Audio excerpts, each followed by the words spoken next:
everything that deals or that has any connection with a big population that Brazil has, right? And I think an investor sees that. I'll talk now to Rodrigo Vella, founding partner here at Vella Pugliese law firm here in Brazil. He deals with M&A business. What's the scenario nowadays for this kind of business? Well, we have been pretty active, especially after the impeachment. Actually, before the impeachment, the last phase of the impeachment, and now in this week, just following the impeachment, we have received several calls, and I think the market it's pretty active, and it's about to. I think the movement is about to increase even more, as you may imagine. The prices of the assets in Brazil, not only companies, but everything, real estate, everything, it's, I think, the lowest of the last few years. And I think investors are now sensing that and becoming more aggressive and more proactive in terms of the M&A deals. And where are the investors from?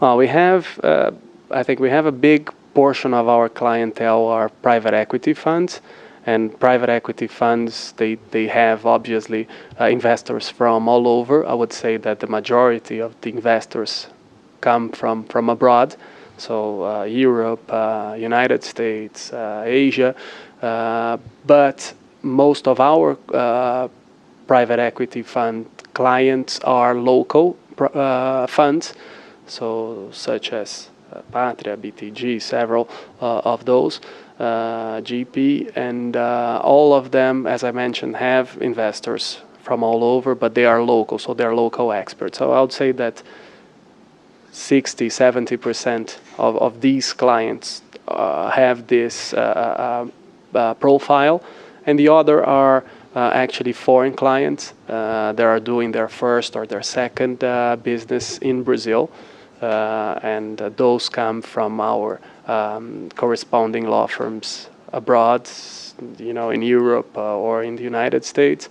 And it's a different type of clients, because the first profile that I mentioned, they know Brazil, so they know what they're doing, and they're obviously very confident about Brazil and the scenario, because we Brazilians have been through this situation in other instances, right?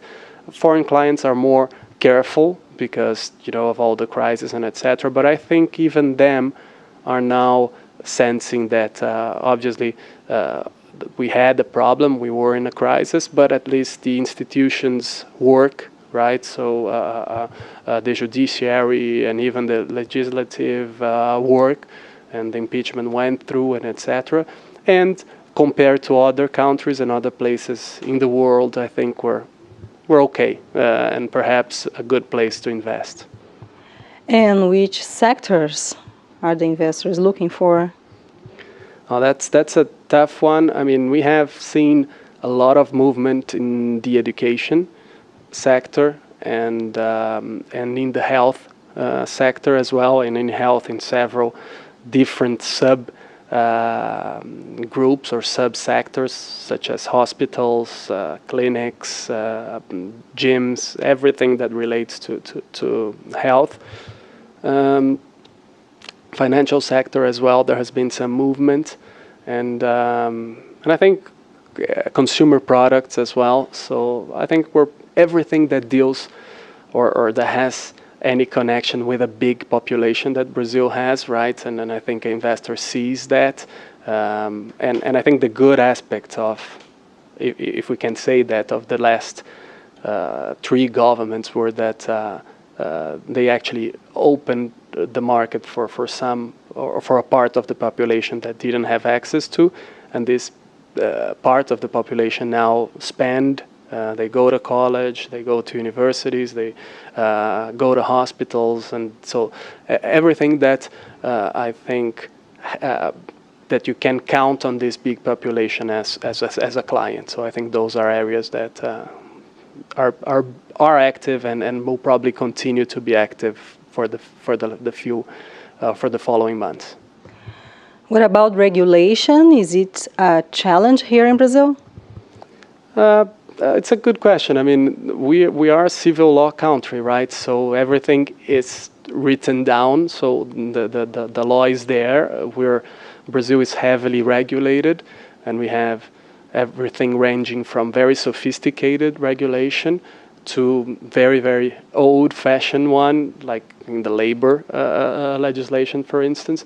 But I think that if there is a problem, I think it's not that much about the law, but more about the bureaucracy. Brazil is a pretty bureaucratic country still, unfortunately. There's been some movement trying to change that, but it's still a bureaucratic country. But I think at least the institutions do work here when compared to other places in the world, right? I'm not.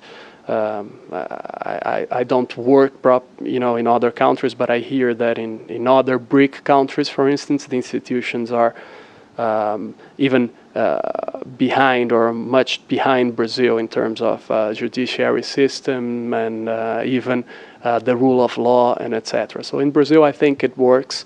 It is bureaucratic. We have our problems, but I think it's a pretty safe environment when you're talking about developing world, right? Obviously, you can compare to Europe, but I think when compared to other developing countries in development or the BRIC countries, I think Brazil it's in a good position.